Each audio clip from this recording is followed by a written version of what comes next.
बिस्मिल्लाहिर्रहमानिर्रहीम। अस्सलाम वालेकुम। मैं हूं मोहम्मद जावेद राकीज़ार और आपको राकीज़ार उर्दू में खुश आमदीद कहते हैं। नाज़रीन, आज हम डिस्कस करेंगे कि अभी रिसेंटली ऑयल प्राइसेस का जो क्रैश हुआ है कि इसके पीछे स्टोरी क्या है, इसके पीछे असल जो बिज़नेस कॉन्सेप्ट है वो क्या है। यानी कि आपको हम बताएंगे कि ऑयल प्राइसेस को कम करने में, इस हद तक नीचे गिराने में कौन कौन से ममालिक शामिल हैं और इसके पीछे क्या ग्रेट गेम खेली जा रही है। हुआ ये है कि तीन ममालिक यूएसए, सऊदी अरेबिया और रशिया, ये इन बड़े ममालिक के दरमियान जो कि ऑयल के एक्सपोर्टर्स हैं, इनके दरमियान आपस में ये इकनॉमिक वॉर खेली जा रही है, जिसकी वजह से ऑयल की प्राइसेस आसमान से नीचे ज़मीन पर गिर गई हैं और क्रैश हो चुकी हैं। उसकी वजह क्या है? उसकी वजह यह है नाज़रीन कि एक इदारा है ओपेक, ये उन ममालिक को कंट्रोल करता है जो ऑयल को एक्सपोर्ट करते हैं दूसरे ममालिक में।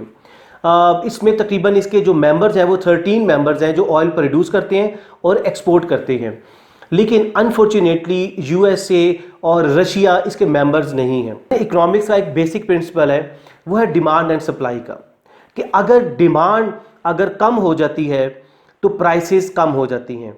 अगर डिमांड इंक्रीज करती है, अगर बढ़ जाती है तो ऑटोमेटिकली प्राइसेस इंक्रीज कर जाती हैं। अब हुआ ये था कि अभी 2-3 महीने पहले चूंकि कोरोना वायरस की वजह से पूरी दुनिया में जो बिजनेस एक्टिविटीज़ हैं वो बिल्कुल शट डाउन हो गई थी और ट्रांसपोर्ट हर चीज़ रुक गई थी, तो ऑब्वियसली जो ऑयल है वो यूज़ नहीं हो पा रहा था। तो क्या हुआ, उसकी डिमांड कम हो गई, कोई ख़रीद नहीं रहा था, तमाम बिजनेस एक्टिविटीज़ बंद थी। तो जब डिमांड कम हो गई तो अल्टीमेटली उसकी प्राइसेस भी कम हो जाती हैं। लेकिन चूंकि अमेरिका इस वक्त दुनिया का सबसे बड़ा एक्सपोर्टर बन चुका है, ऑयल एक्सपोर्टर है, यानी कि ऑयल को प्रोड्यूस करता है और फिर एक्सपोर्ट करता है। दूसरे नंबर पर सऊदी अरब है, तीसरे नंबर पर रशिया है। लेकिन अब हुआ ये कि चूंकि डिमांड कम थी, लोग खरीद नहीं रहे थे, कोई बिजनेस एक्टिविटी नहीं हो रही थी, तो जब डिमांड कम थी तो प्राइसेस कम हो गई।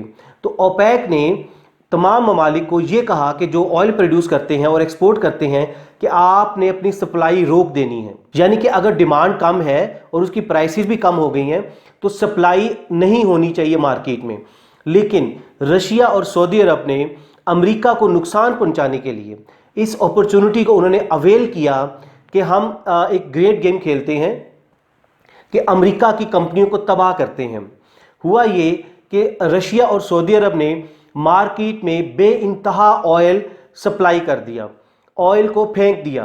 तो चूंकि उसकी डिमांड ऑलरेडी कम थी, प्राइसेस भी कम थी, जब सप्लाई मार्केट में इतनी ज़्यादा हो गई और तेल को उठाने वाला, तेल को इंपोर्ट करने वाला, तेल को ख़रीदने वाला कोई मुल्क नहीं था, क्योंकि बिजनेस एक्टिविटीज़ बिल्कुल बंद थी पूरी दुनिया में कोरोना वायरस की वजह से।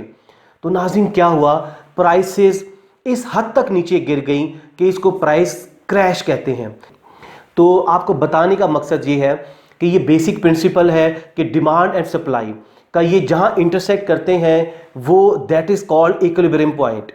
जो इक्विलिब्रियम पॉइंट होता है वो प्राइस की डिटर्मिनेशन होती है कि वहाँ पे प्राइस फिक्स होती है। चूँकि डिमांड पहले से बहुत कम थी, मार्केट में कोई एक्टिविटी नहीं थी, तो इन्होंने सऊदी अरब और रशिया ने मिलकर उसकी सप्लाई को इतना बढ़ा दिया मार्केट में कि उसकी प्राइसेस इस हद तक नीचे गिर गई कि अमेरिका की कंपनियों को नुकसान होना शुरू हो गया। अमेरिका की जो हुकूमत है वो अपनी ऑयल की कंपनीज को सपोर्ट नहीं करती, यानी कि फाइनेंशियली सपोर्ट नहीं करती। तो नाज़रीन, अमेरिका की जो छोटी छोटी कंपनियां थी उनको इस हद तक नुकसान पहुंचा कि वो अब बैंकक्रप्ट होने के करीब हैं, यानी कि दिवालिया होने के करीब है। उनको इतना बड़ा नुकसान पहुंचा। अब आप सऊदी अरब को देख लें और रशिया को देख लें, इनमें जो कंपनीज हैं उनको गवर्नमेंट, इनकी जो हुकूमतें हैं वो उनको सपोर्ट करती हैं।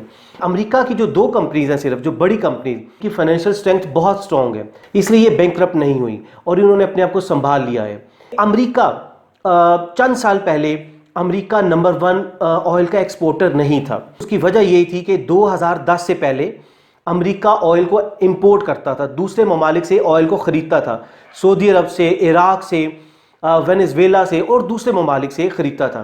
तो नाज़रीन, अमेरिका ने 2010 से लेकर 2015 के दरमियान एक नई टेक्नोलॉजी को डिस्कवर किया, यानी कि ऑयल को एक्सट्रैक्ट करने का जो टेक्नोलॉजी थी وہ اس نے نہیں ڈسکور کی. اس ٹیکنالوجی کو کہا جاتا ہے شیل انرجی ٹیکنالوجی, اور وہ اتنی ایڈوانس ٹیکنالوجی تھی کہ امریکہ کا تیل پوری دنیا میں پسند کیا جانے لگا. اس لیے امریکہ دنیا کا نمبر 1 ایکسپورٹر بن چکا ہے, اور پوری دنیا کا جو شیئر ہے امریکہ 18% آئل ایکسپورٹ کرتا ہے, آئل پروڈیوس کرتا ہے. اسی طرح سعودی عرب جو ہے وہ تقریباً 12% اس کے پاس شیئر ہے پوری دنیا کا جو ایکسپورٹ کرتا ہے. تیسرے نمبر پر رشیا ہے جو کہ 11% ایکسپورٹ کرتا ہے. کینیڈا 5%, چائنا 5%, اس کے بعد آ جاتا ہے عراق, ایران, UAE. یہ لوگ 5% سے بھی کم, جو دنیا کا آئل ایکسپورٹ ہوتا ہے, پروڈیوس ہوتا ہے, اس کا یہ 5% سے بھی کم ان کا شیئر ہے اس میں. کہ امریکہ نے جو ٹیکنالوجی 2010 سے لے کے 15 تک اس نے ٹیکنالوجی نکالی, تو اس نے کیا کیا کہ سعودی عرب اور رشیا جو دوسرے اور تیسرے نمبر پر ہے ان کا جو مارکیٹ شیئر ہے اس نے چھین لیا. اب کیا ہے کہ انہوں نے, سعودی عرب نے اور رشیا نے اس چیز کو غنیمت جانا کہ ہم امریکہ کے مفادات کو نقصان پہنچاتے ہیں. تو یہ ساری گریٹ گیم جو کھیلی گئی کہ ڈیمانڈ کم تھی مارکیٹ میں, اوپیک نے منع کیا, امریکہ نے منع کیا سعودی عرب اور رشیا کو کہ آپ نے آئل پروڈیوس کر کے سپلائی نہیں کرنا. اس کے علاوہ انہوں نے آئل سپلائی کرنا شروع کر دیا, جس کی وجہ سے امریکہ کو بہت نقصان پہنچ رہا ہے. اب آپ کو مختصراً بتاتے ہیں کہ امریکہ اور رشیا کے درمیان جو جنگ چل رہی ہے یہ کب سے چل رہی ہے. بیسیکلی ناظرین, یہ جو جنگ ہے امریکہ اور رشیا کے درمیان اس کو کولڈ وار کہتے ہیں. یہ بیسیکلی 1947 سے, جب سیکنڈ ورلڈ وار 1945 میں ختم ہوئی, اس کے بعد 2 سپر پاورز تھیں امریکہ اور رشیا. اب یہ تھا کہ دونوں ایک دوسرے سے ڈائریکٹ جنگ نہیں لڑ سکتی تھی, اس سے یہ تھا کہ ان کو بہت زیادہ نقصان ایک دوسرے کو پہنچا سکتی تھی, تیسری جنگ عظیم کی طرف جا سکتی تھی دنیا. تو انہوں نے کیا کیا, ان دونوں ممالک نے ایک دوسرے کو پراکسی وارز کے ذریعے ایک دوسرے کے مفادات کو نقصان پہنچانا شروع کر دیا. اس کو کولڈ وار کہتے ہیں. یہ 47 سے لے کے 1991 تک چلتی رہی. اب آپ دیکھیے کہ جب رشیا نے افغانستان میں حملہ کیا تو امریکہ نے ڈائریکٹ رشیا کے ساتھ جنگ نہیں کی. امریکہ نے پاکستان, طالبان کے ساتھ مل کر رشیا کو پراکسی وار کے ذریعے رشیا کو ہرایا. رشیا کو 10 سال کے بعد افغانستان سے جب وہ نکلا تو رشیا کے ٹکڑے ٹکڑے ہو گئے, اور رشیا کا ڈیزولوشن ہو گیا, یعنی کہ رشیا ڈیزولو ہو گیا, دیوالیہ ہو گیا. اس کی تمام جو ریاستیں تھیں وہ آپس میں بکھر گئیں, تو رشیا ٹوٹ گیا. تو مختصراً یہ ہے کہ امریکہ نے رشیا کو کولڈ وار میں شکست دے دی. اب رشیا کو اسی چیز کا غم ہے, اسی چیز کا دکھ ہے کہ وہ کوئی موقع نہیں ہاتھ سے جانے دے گا کہ امریکہ کے مفادات کو وہ نقصان نہ پہنچائے.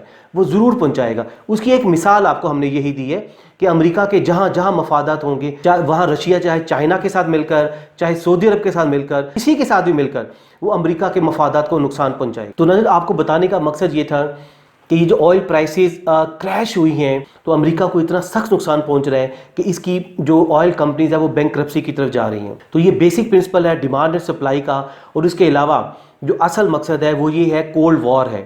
تو یہ 3 بڑے ممالک کے درمیان جنگ کھیلی گئی ہے, گریٹ گیم کھیلی گئی ہے ایک دوسرے کے مفادات کو نقصان پہنچانے کے لیے.